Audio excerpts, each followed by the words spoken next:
Hello, everyone, and welcome to our closing plenary session. I'm Trish McCall alongside my colleague Lorraine Chapman, and we are so excited to kick off the final session for today.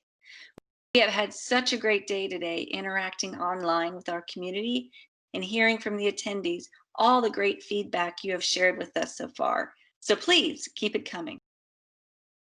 So now we have arrived to one of my favorite parts of the event, which is our Community Awards ceremony. This is where we get to recognize those who have made a significant impact to our HPCC Systems community through their contributions to the platform and their strong support to the growth of our community. First up is the Community Recognition Award. In the 9 years we have made the HPCC Systems platform open source, we have seen incredible uses of the platform across different industries in very innovative ways. And through our academic program, we have awarded over $3 million in grants and sponsorships to help fuel research initiatives across our academic partners. It is through this collaboration that helps raise awareness of HPCC systems and makes our community thrive. One such institution we've had great success with over the last 3 years is RV College of Engineering in Bengaluru, India. We are so pleased to support the work of these hardworking faculty and students whose research projects use data for good, focuses on technologies that benefit society, and contributes back their work to our open source community. It is my pleasure to give this year's Community Recognition Award to the one who's been spearheading this initiative and teaching her students all about HPCC systems. Professor of Computer Science and Engineering Department at RV College of Engineering, Dr. G. Shobha. Congratulations, and thank you for all that you have done. Next up is our HPCC Systems David Kahn Ambassador Award. The HPC Systems Ambassador Program was established to help expand our open source community through our talented and passionate RELX and LexisNexis Risk Solutions colleagues. These people are known throughout our community, serving as mentors and subject matter experts to our academic partners and students. But most importantly, they are proud evangelists who are happy to devote their time and support where needed. Named in memory of David Kahn, one of our first and very dedicated ambassadors, I am honored to announce this year's Ambassador Award goes to Consulting Software Engineer from Dayton, Ohio, Tim Humphrey. Congratulations, Tim, and thank you for all the support and time you have given to our community and students. So with that, I will now pass it over to Lorraine to announce the winners of the 2020 poster competition. Thank you, Trish. And I just want to add my congratulations also to both Dr. Shobha and Tim Humphrey on being presented with their awards today. So now to the next part of the award ceremony, featuring students from our academic program, including those who joined the platform team as interns in 2020. But first, I want to introduce you to our judges. Our 4 judges bring to the table a wide spread of knowledge and expertise. Raju Nagarajan has worked with a number of different technologies over the years, focusing on finding solutions to problems that add value to our organization. As such, he is perfectly placed to judge the potential application of the projects in a real-world setting. Ken Rowland is a member of the platform team, bringing his development experience into the mix, and Nicole Navarro was a poster presenter winner in 2018, having completed an internship with us that year, and is now an employee using her knowledge of data analytics in the government business vertical. Our external judge this year was Jingjing Zhang. I have been working with Jingjing for 4 years now, providing support as he completes his studies, which have been sponsored by the HPCC Systems academic program. His area of interest is deep learning, and he was one of the first users to use our system alongside Tensorflow several years ago. This whole event this year took place virtually, with judges viewing the same resources you will have seen in the poster hall. We held Q&A sessions over Teams to give judges the opportunity to find out more about the students and their work, Believe me, it's no mean feat to judge 13 posters covering a wide range of topics, focusing in great detail on the work completed. So I want to thank all our judges for their time and the care they took evaluating each poster. I have already mentioned that there were 13 poster entries. Students represented 4 continents and the entire academic spectrum from high school right the way through to PhD level. So on the top row, you will see students representing our academic program with 3 undergraduate students from India, 2 from Brazil, and Gavin Singh, a master's student from the USA. Matthias Murray, also a master's student, joined the HPCC Systems intern program in 2020, alongside all the students shown on the bottom row, including 3 high school students in the bottom left, with Robert Kennedy joining us in the final year of his PhD studies, and Vinel Zufak and Yash Mishra also completing their studies at the master's level. I want to take this opportunity to thank each and every one of our poster presenters for showcasing their work and providing contributions that will benefit our open source community. Thank you all so much for your hard work and dedication.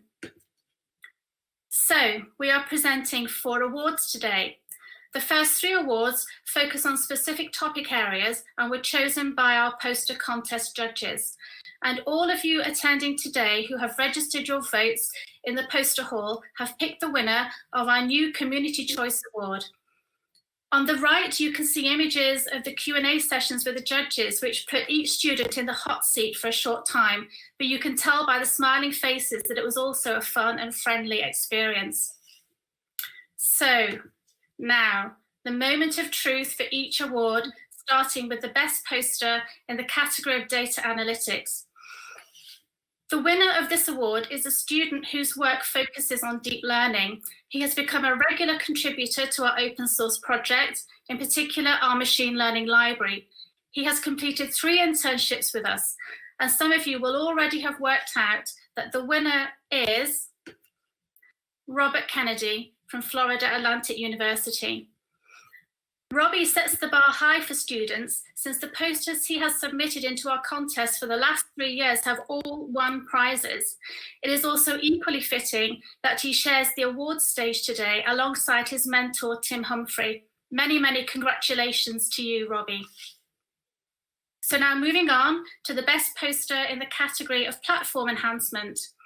The winner of this award is one of the younger members to join our intern program in 2020. I'm very pleased to award that the winner of this award is Nathan Halliday.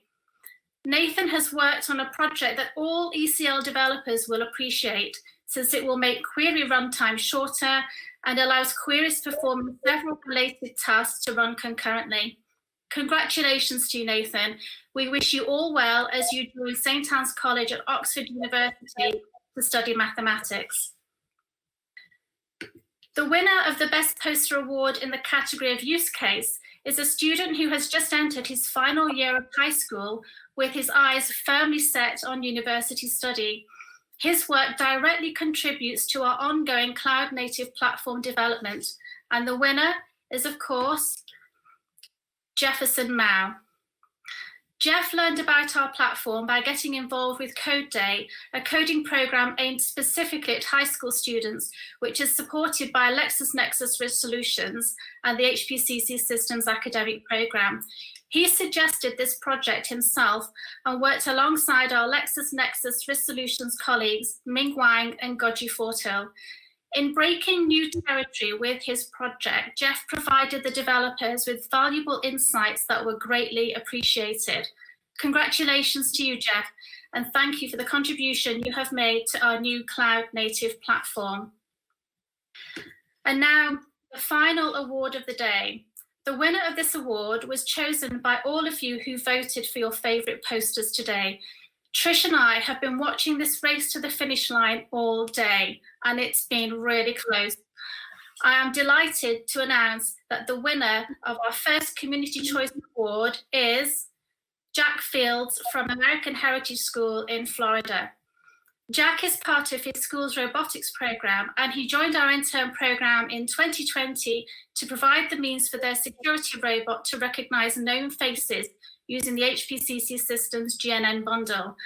I know the director of this robotics program, Ty Donovan, and the whole team will be delighted for Jack, as will his mentors, my colleagues, David DeHilster and Ming Wang. Many, many congratulations to you, Jack. So there you have it. My final slide shows all of our 2020 Community Day Award winners. Congratulations to them all. So now it's time for Flavio to continue with the rest of today's session, but I'm interested now, Flavio, what do you think of our winners today? I think it was great. I think all of them were extremely deserving, and this includes both those that received the awards for the community, because they've been hard working and they've been pushing the community and the edge in everything they've done, and some of them for several years. But also all of the posters. If I was the one that needed to make a decision on which poster was better, well, they were all great. It's just unbelievable that all of these people have done such a great work over the past several weeks. Some of them, of course, been around the community for a very long time. Some others just joined the community for the internship. So it is good to see how people can pick it up and get up to speed and quickly deliver such a high level and polished content and use cases and applications in such a short amount of time. It's just great, and everyone has done a great job. So kudos to all of those that received the awards, and you've done a great job. And please keep pushing the community and help us grow bigger. There is room for many more people like this. So please keep pushing it. Now, I don't want to make this too long. So this is the time to introduce our next set of speakers. And now we have Lili, Shu, and Roger there. And I'm sure everyone has interacted with Roger and Lili throughout the day today anyway, if you didn't know them before. They will be talking about our advances in machine learning and how we are also pushing the envelope in machine learning today. Without any more preamble, please help me welcome Roger and Lili. Roger and Lili, the floor is yours. Hello again. Thank you, Flavio. Thank you, Flavio. Hello, everyone. Hey, congratulations to the award winners and to all of the poster presenters. Very, very good work. So my colleague Lili and I are here to talk to you about some of the developments that we've made in the HPCC machine learning library. I'm going to hand it over to Lili now to talk about the first three projects which she led in conjunction with our interns and university partners. Then I'll come back to present our generalized neural network bundle version 2. I'll wrap it up with a discussion of modern neural network architectures, just to keep things interesting. Take it away, Lili. Thank you, Roger. So awesome. Now let me start. I'm going to introduce the first advancement in this year's HPCC Systems machine learning library. The first advancement is about preprocessing. As you may know that as a data scientist, we have a 20-80 dilemma, which means data scientists spend about like 80% time just to cleaning, enhancing, transforming jobs, and only like 20% the time to do modeling or analytics. So in this case, we know all the cleaning, enhancing is called preprocessing. In case to smooth the preprocessing whole process for data scientists, in this year, we know it's very critical for any step along the modeling journey. So we improved by implementing the mostly commonly used tools, such as one-hot encoder, label encoder to help you encoding those categorical data. We also have samplers or splitters, help to sampling or splitting your data by randomly sample or stratify sample, means we keep the ratio of your labels. And also we have normalizers, scalars, help you to normalize your data in the range you preferred. So with all these tools, data scientists can now scale up their preprocessing from their local machine instead of using our large-scale machine learning from HPCC Systems machine learning library preprocessing bundle or tools. I'm sorry. And the next advancement we have is for clustering. So in the screen, we can see the current existing clustering methods in our library is k-means and dbscan. If you remember last year, we are advancing from k-means to dbscan. And the reason is because dbscan is naturally help us easily choosing the parameters. The first one is we don't have to know the predefined knowledge of k, which number of the clusters. And second, we can detecting different shape of clusters, such as we can see in the picture, the left, the first picture, and the middle one. K-means can easily mistakenly clustering the clusters in the same cluster into two clusters. Instead, dbscan on the middle, in the middle picture, can automatically clustering based on the density. So the shape of the cluster is gonna be very flexible compared to k-means. And last, dbscan can help us detecting all the outliers. For example, we can see on the top left, the purple color cluster, there are a little bit blue and orange and light green color or some outliers. So in this case, it's helpful to detecting those outliers. But how about we have some clusters have different density? How I can detecting those outliers? Maybe this outlier is not supposed to be outliers, but because of the density, we mistakenly treating them as outliers. And that's why we realize the limitation of dbscan. So this year, we are advancing dbscan to a different clustering methods called density varying clustering.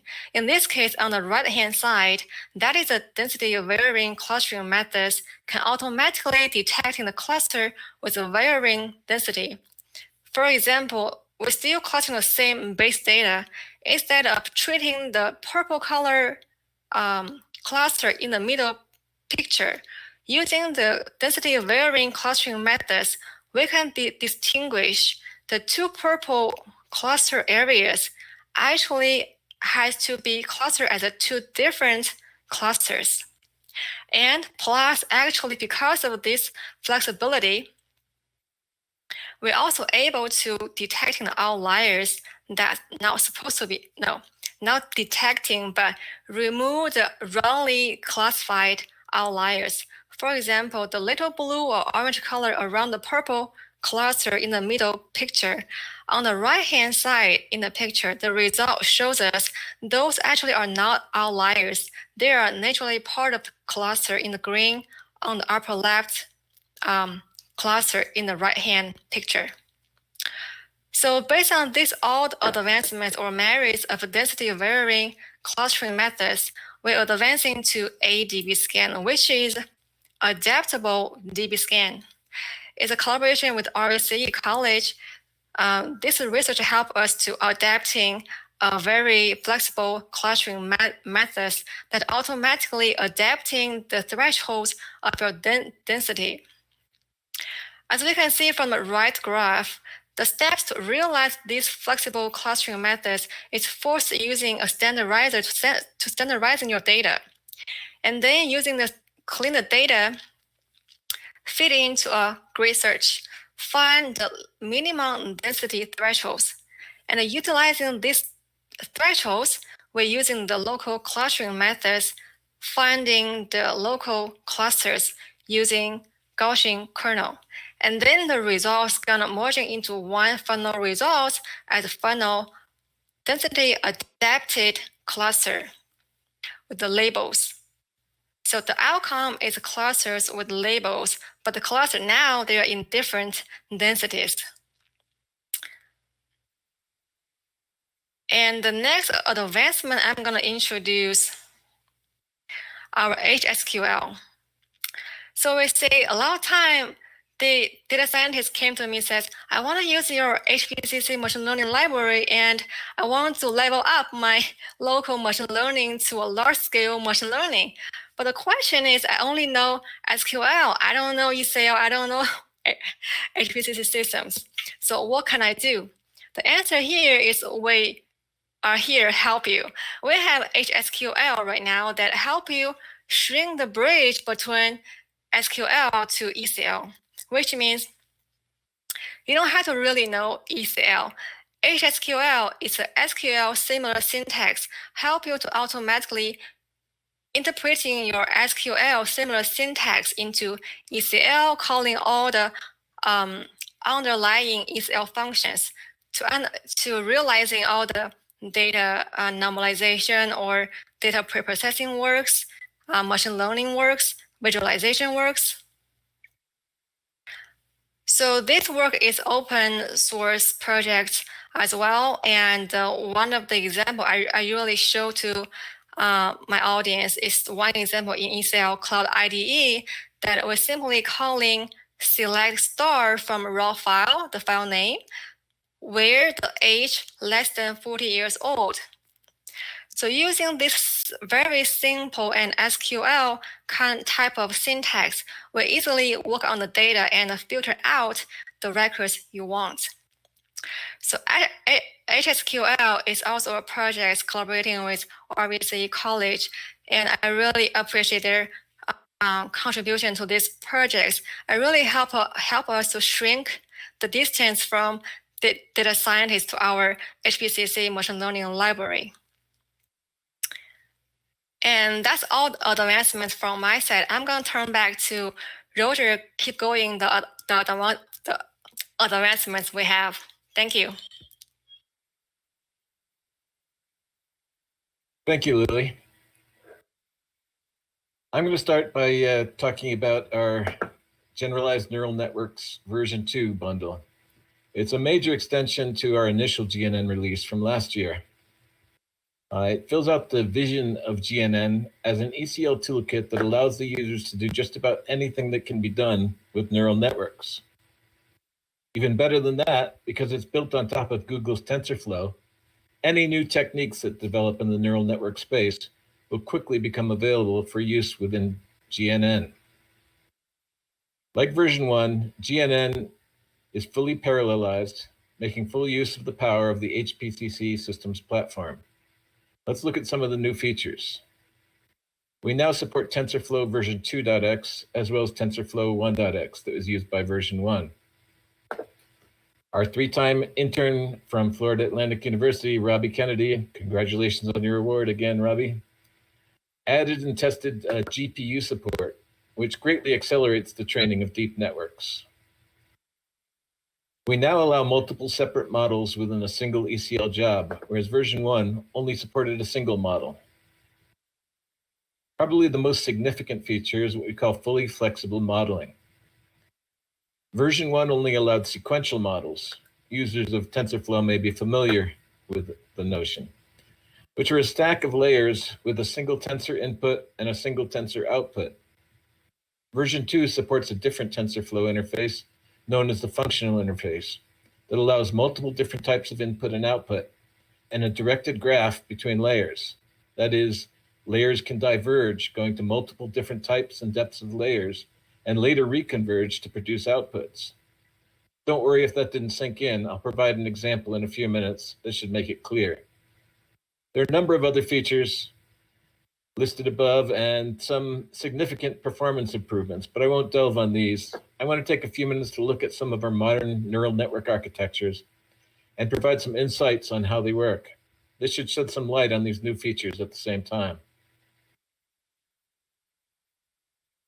Classical neural networks are also known as dense networks because each layer is fully connected to the next. These networks are quite powerful and has been shown that they can emulate just about any function, given enough nodes and layers and enough training data. You might wonder why we need other types of neural networks if these can emulate any function. The power of machine learning comes from its ability to generalize. If we wanted to train a classical neural network to recognize cats in an image, for example, You would have to show examples of cats in every possible position and with every size and angle. Convolutional neural networks train a filter that's passed across the surface of an image or time series looking for a particular pattern. This makes convolutional networks location invariant. If it has learned to detect a pattern that only shows up in cats, it can recognize the cat regardless of where it is in the picture. They're also said to be scale and rotationally tolerant. That means there can be significant variances in the size and rotation of an object versus the one they were trained to detect, and they can often still identify it. Because of these powerful features, two-dimensional convolutional networks are the most commonly used method to extract information from images. One-dimensional convolutional networks can be used to find patterns in time series. A filter is slid across the time series and can detect sequences anywhere in the series. Next type, recurrent neural networks embed memory and state into the neural network decision. The most popular and successful type by far is the long short-term memory, or LSTM network. As the name suggests, it can use information received far back in a time series as well as the recent past to affect its output. If we think of classical neural networks as being able to emulate a function, it's almost true that RNNs can emulate a program, having memory as well as processing. I think of LSTM as a finite state machine emulator. Anything that can be done by a finite state machine can be learned by an LSTM. LSTMs have been used in many successful applications, from time series prediction to natural language translation. CNN and LSTM can be used together for other applications. CNN can detect certain patterns within a time series regardless of where they occur, and LSTM can combine these detected patterns occurring in specific order to identify distinct occurrences. So far, any of these network types we've discussed could have been built using GNN version 1. The first one, requiring version 2's multiple modeling support, is the Generative Adversarial Network.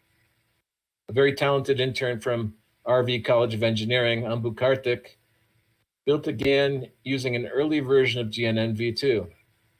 GANs are built using a pair of neural networks that try to outdo one another. One network is known as the generator, and the other as the discriminator. The discriminator has shown some genuine or normal data, such as images of famous paintings. The generator tries to produce a fake image or forgery that the discriminator cannot detect. If the discriminator fails to detect the forgery, it is retrained so that it can detect it. If the discriminator detects the forgery, then the generator uses that information to learn to produce better forgeries. So an arms race is set up between the two, where each gets better and better at its role. GANs can be used in several ways. A well-trained generator, for example, has been shown to be able to produce unique art that is nearly indistinguishable from human art. A discriminator can be trained to detect potential fraud scenarios that have not yet been seen in the field. One of the powerful aspects of GANs is that they amplify the training data by synthesizing endless counterexamples. We finally come to a network architecture that requires our V2 flexible modeling, the composite neural network. The composite neural network can take in different forms of data. In this example, we have a composite network for assessing storm damage. Aerial photos are presented along with data about the building and a time series, perhaps reflecting previous claims. These go into various types of neural networks, dense, LSTM, CNN, appropriate to their data types. This information is consolidated by a set of dense layers in order to qualitatively and quantitatively assess the damage and arrive at a repair estimate.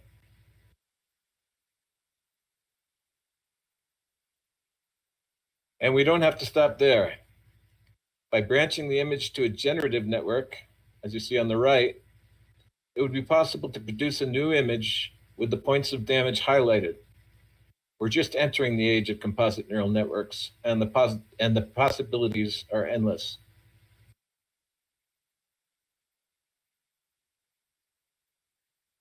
Our machine library has matured over the years to cover all of the major algorithms and techniques.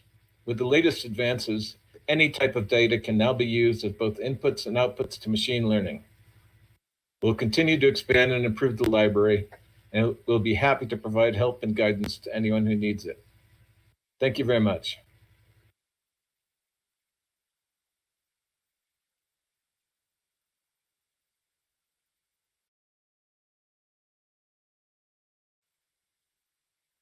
That was great. Both Lili and Roger, I think the content was really good. It is always good to see all of the advances that we make from almost from the one day to the following day. Certainly, I still have the memory of our previous summit last year, and the amount of ground that we covered from then to today is unbelievable.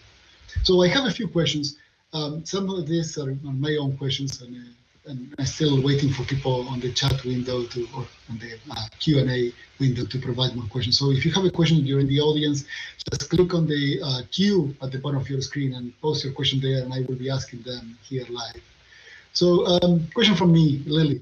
For those people that are not so familiar with the DB-scan and adaptive density threshold clustering, what type of hyperparameters are required for those clustering methods compared to the more traditional clustering methods, K-means, for example?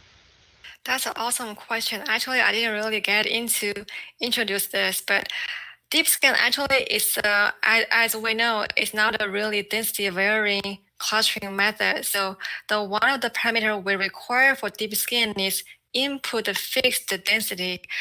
And the density is defined by the minimum points and the epsilon, which is minimum small neighborhoods. So these two parameters defines the density in your cluster. And for adaptive DeepScan, apparently because it's density varying, so we don't have to input epsilon and mean points as parameters. And in these research projects, RBC did an awesome job. They did a lot of background research, and we currently find the maximum mean points for the cluster automatically. Yep. Very good. I have another question for you as well. So you spoke about HSQL, and it looks very attractive.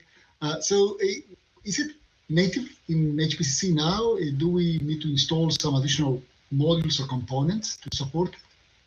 Yes, actually, and that's why I showed the example in the screen is in Cloud IDE, because right now HSQL is only supported in Cloud IDE, ECL Cloud IDE. So for users who really want to using this, please feel free to reach out us, or just using Cloud IDE, ECL Cloud IDE as your interface, and you can easily access to the HSQL interface. Very good. Thank you. Thank you very much. So I have only one short question for Roger. Maybe it's not short. The question is short. Maybe the answer is not that short. But why did you say that in order to support generative adversarial networks, we needed to go to the new version of our library? What specifically was missing in the previous version that made this possible? Yes, so the previous version only supported a single model within an HPCC job.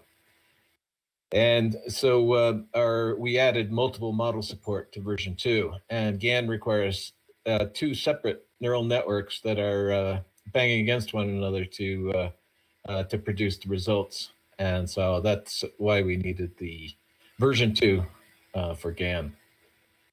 Very good, great, thank you very much. So I'm not going to take any more time on this one because we need to move to the next one. And just now coming, we have Gavin with his 20. So he always wants to do one more, right? So it's not his 2020 vision, it's his 2021 vision, because he has more than 2020 vision.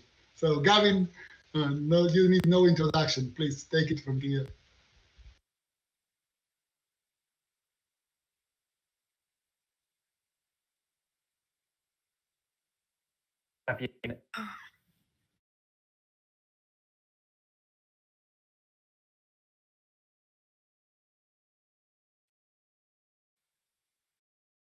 Yep.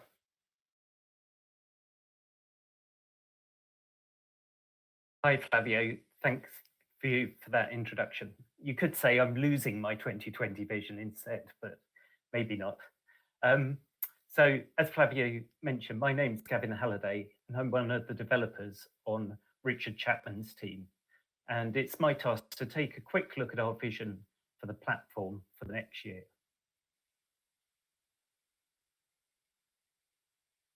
As I'm sure you will have gathered from today's talks, our main focus over the past year has been adapting HPCC to run as a cloud-native application.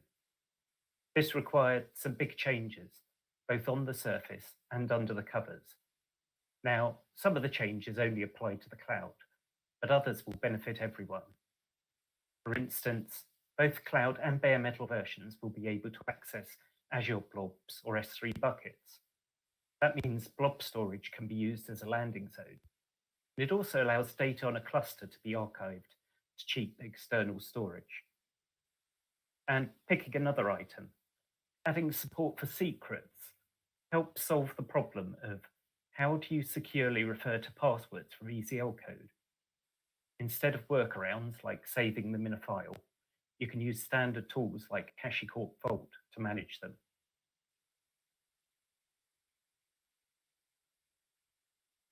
So you've heard about what is available in the latest release.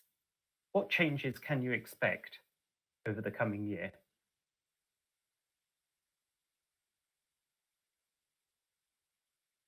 Well, what reasons are there for changing or extending the platform? I was originally going to start by saying that some things change and some things stay the same. On reflection, I decided nothing really stays the same. Although data processing follows many of the same steps that it did 10 or 20 years ago, today's queries have tens of thousands of activities instead of hundreds. And tools like Salt and Kel make it easy to extract new insights and improve our products, but they also mean those queries continue to grow in size. And security threats continue to increase. We have got valuable data and people want to get at it. We need to make sure that they don't. Indeed, customers are including security requirements into their contracts. Hosting data in the cloud only adds to the challenges. If we're not moving forward on security, then we're actually falling behind. And hardware also continues to change, whether it's super fast NVMe disks, hardware level network encryption, or processors with hundreds of cores. Platform needs to adapt to take advantage of the new capabilities, otherwise it risks being inefficient or perhaps even irrelevant. In fact, even COVID-19 has some implications. How does the system respond when you're connecting from home rather than the office? We need to make sure it performs well when the latency of your connection is much higher than normal. It's harder to ask the person next to you for help, so reliability and good documentation become even more important. These are just some of the reasons why we need to keep adapting and improving the system. I'm sure you can think of many more.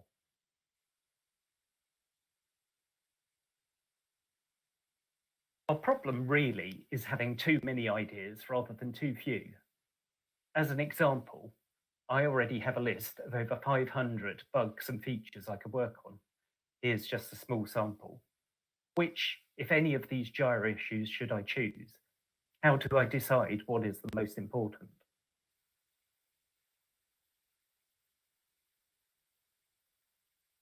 Well, what do you think we should be working on? After all, it's no good spending lots of time on things that no one will use. If you could get us to change just one thing, what would it be? Which of these areas does it fall into? If we could run a quick poll at this point, it might help us decide on our broad priorities, but actually details are much more helpful.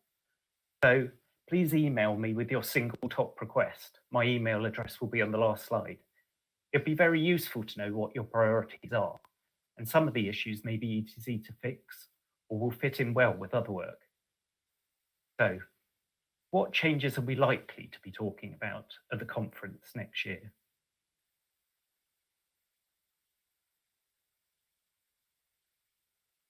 I'm sure a major theme will be consolidating cloud changes.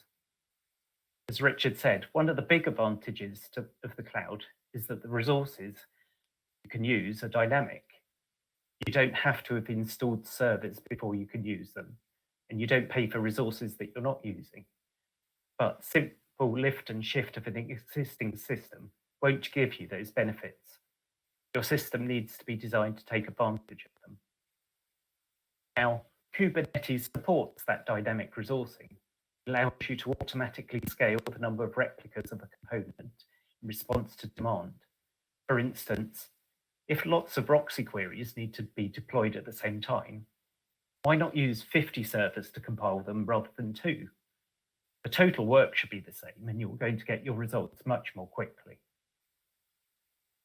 Now, Kubernetes performs this scaling in response to metrics that are published by the system. For example, how many items are waiting to be compiled, or what's the average wait time, maybe compared with the processing time. We need to decide what metrics are needed by Kubernetes to support the scaling we would like, and then provide some standard ways of exposing those metrics from the HPCC system. And as Richard said, of course, the flip side of being able to spin up as many resources as you need is that if you're not careful, it will blow a hole in your budget. There needs to be a way of monitoring and controlling costs and feeding some of that information back to the users. For example, how much did that job cost to run? How much does it cost to store and use those data files? I think often with our current systems, files are periodically purged when the disks fill up. What happens if they never fill up? Will the number of files just keep growing and growing along with the storage costs? File support is another area with more consolidation to come. 7.12 allows you to configure where data is stored, to use blob storage, and provides a way to import data into a Kubernetes system. The overall design is now stable, but there are many details that need filling in. For instance, the way information about files is stored in Dali needs some significant changes. But what exactly are those changes? And how do we ensure backward compatibility? The support for blobs is a great starting point. There's much more work to do, improving the efficiency and supporting other cloud providers. In some cases, we know the question, but we don't yet know the answer. Again, as Richard mentioned earlier, what is the best way to store data for use by Roxy? Blob storage is cheap, but it has high latency and isn't designed for random access. So do you use a fast remote disk or a slower disk and cache it locally? Do we need to extend the platform, or do we pay to use a caching service from the cloud provider? Which of these gives the best balance of performance and cost?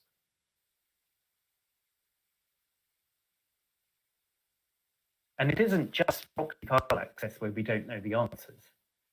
Take logging as another example. Understand how it currently works on a bare metal system. We have some ideas about how it should be improved, but what about on the cloud? Do we rely on Kubernetes support for logging? Does that allow searching? How do you manage the lifetime of the log files? Do we use an elk stack? What are the relative costs of the different options? And if we do use an external component like elk, do we include that in our Helm charts to make it easy to set out of the box? Or do we provide examples and make it easy to integrate with something configured separately? Is there an accepted best practice? And if so, what is it? So we still have many questions. In fact, a year from now, it will be quite interesting to see what else should have been on this consolidation slide.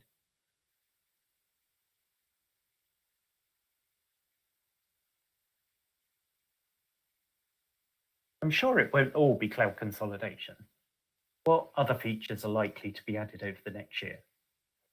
There have already been some significant changes to DESDL and the ESP configuration in 7.12. I'd expect some more changes, increasing the flexibility in the service mappings you can achieve in ESP. There are also plans to extend the security managers to include OAuth 2 and Federation. And if you worry about security, as Clarifio does continually, there's always a concern that a rogue process could listen to the network traffic and get access to the data being processed. Now, if HPCC clusters are hosted in your own data center, that's one level of risk. But once they're running in the cloud, where you have no control over what else is running on the same physical machine, that's a whole different level of risk. So, depending on the sensitivity of the data and your level of paranoia, you will want the option to ensure all network traffic is encrypted. Unfortunately, encryption is likely to have a significant impact on performance. But going back to those upcoming hardware improvements, that impact disappears if the network hardware supports it directly, as for example, AWS does with its new Nitro instances. And adding support for Parquet and other file formats has been on our wish list for a while now. It ties in well with work that's needed to complete the cloud file work. And a year from now, I'd hope to see some significant progress.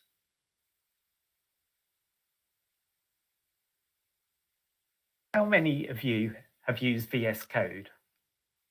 I read recently that it is now the most popular text editor by a wide margin. I've been using it for C++ and ECL development, and I've been really impressed with its flexibility and ease of use. I think I'm even more impressed, though, with the rate that it's improving. It's been designed from the start to be extended, and the ECL extension tailors it to developing ECL code. The most recent version of that extension rivals the ECL IDE in usability and functionality, and I know Gordon has some big improvements lined up, and I suspect he has several more in the pipeline. There's a long list of improvements planned for ECL Watch. Here are a few highlights. Some are cloud related, like supporting the dynamic number of component instances for a system that's auto-scaling and integrating a Kubernetes dashboard. Others are more general. For example, continuing the progress of saving more options and preferences persistently.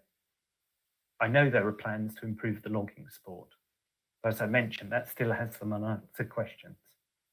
I particularly like the sound of ECL Watch supporting back and forward navigation for ECL and ECL Watch URLs to behave more intuitively. And finally, since I'm responsible for the ECL compiler, I really should include something in that area. My biggest concern is when I hear reports of queries taking an hour or more to compile. It really makes me wince. They shouldn't be taking that long. It's a waste of the developer's time, and it makes it much harder to experiment and innovate. I think it would drive me mad waiting that long.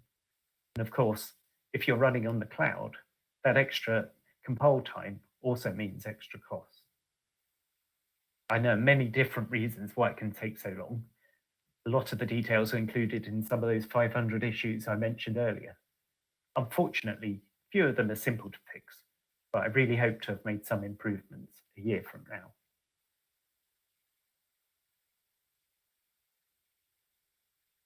So, there are lots of changes in 7.12, but how do you use them? At the moment, you need to take a look at the blogs on the HPC Systems website.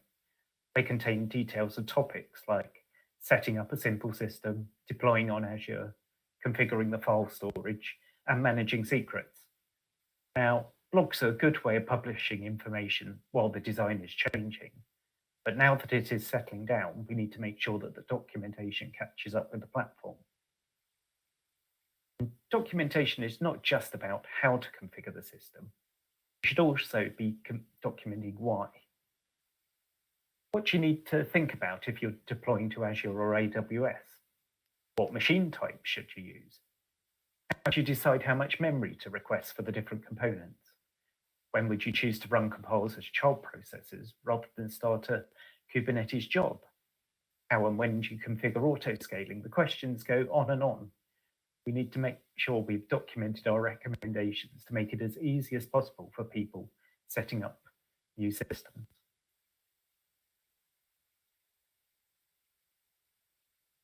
Finally, the challenge of preparing this talk on the 2021 platform vision is that in quite a few areas, we still have more questions than answers.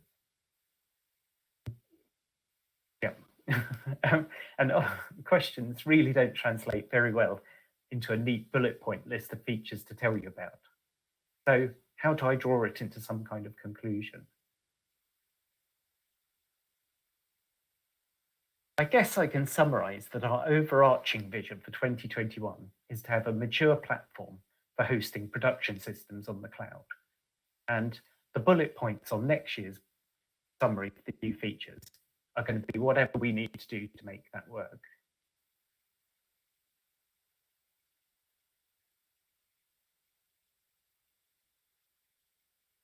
So before I go, please remember to email me with the single change that you would like made to the system to improve it. I promise I'll read them all, and you never know, we may even implement some of them. Thank you.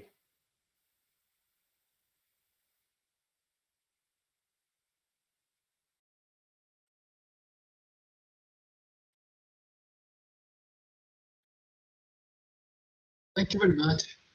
That was a great presentation. I really enjoyed it, Gavin, as I always enjoy your presentations. That was a lot of content, really. Too many things that are changing, of course, for the good, because now we have capabilities that we even dreamt of before. I have a few questions, a couple of questions of my own. There is one that I had at the very beginning. We have now Richard back for questions. So if you have any questions for Richard, he's here again. And a question for Gavin. And just to re-emphasize what Gavin said, send emails to Gavin. So he'll be happy to include you in the contribution log if you just give him something that he can work on. So well, you can always get credit for that. Especially if you submit a pull request as well to implement it. Of course. That's for sure.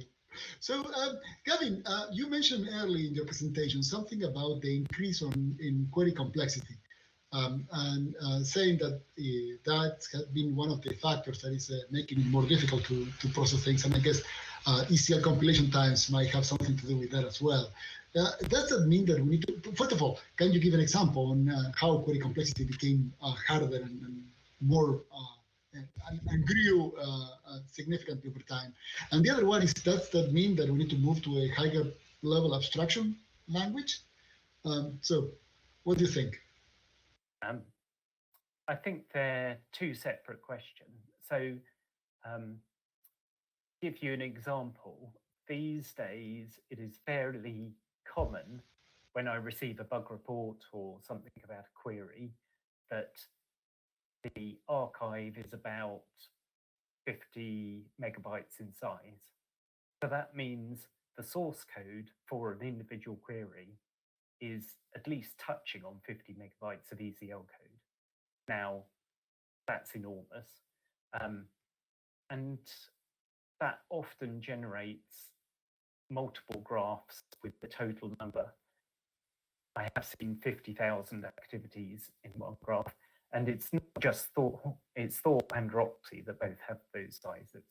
So now that doesn't mean your query is going to take a long time to compile, even if it is that size. But there are particular elements that can occur in queries that cause.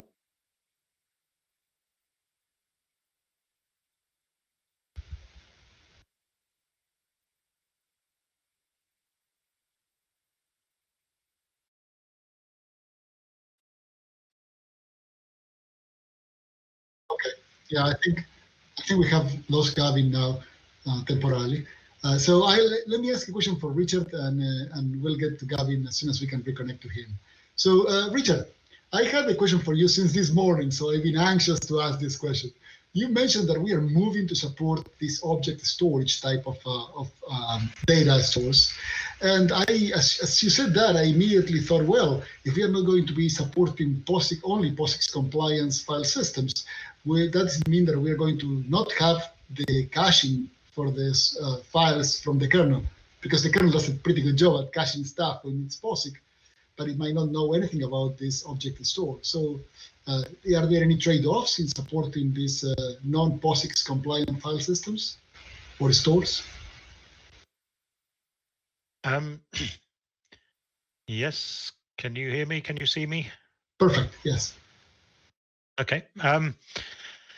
Absolutely, there are, if we go to the blob storage, which is typically accessed via an API rather than via a POSIX, like via POSIX rather than via POSIX calls, we do lose everything that the kernel caching page store does for us, and that is a huge loss. There's no question that we get a lot of lift from that that caching.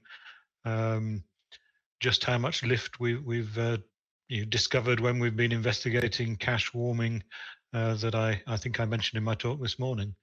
Now, what do we do about it? Well, there's various things that we may end up doing about it. One is there is in Azure, for example, there is a caching level layer that you can purchase from Microsoft. They charge you for it, but it effectively puts a cache designed by Microsoft between the blob and gives you a POSIX interface to it, and therefore you get your you should then get your POSIX caching as well on top of that.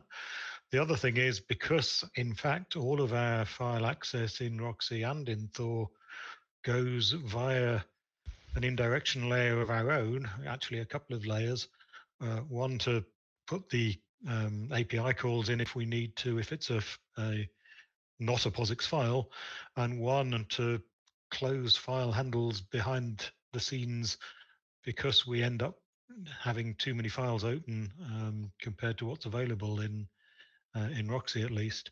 We can put our own caching layers in there if we need to. The code that went into 7.12 for working out where the cache needed to be warmed up is exactly the same place that we would put in code to actually do some caching if the operating system is not able to do that caching for us because we're not making POSIX calls. So effectively, yes, it's an issue. Yes, we can solve it if we need to. It's not 100% clear what we need to yet. I mean, it's not just the page cache either. It's things like predictive read ahead when you're reading through a file. Do we need our blob reading layer to be smart enough to start doing read aheads because the POSIX layer isn't going to do it for us? Yes, probably we do.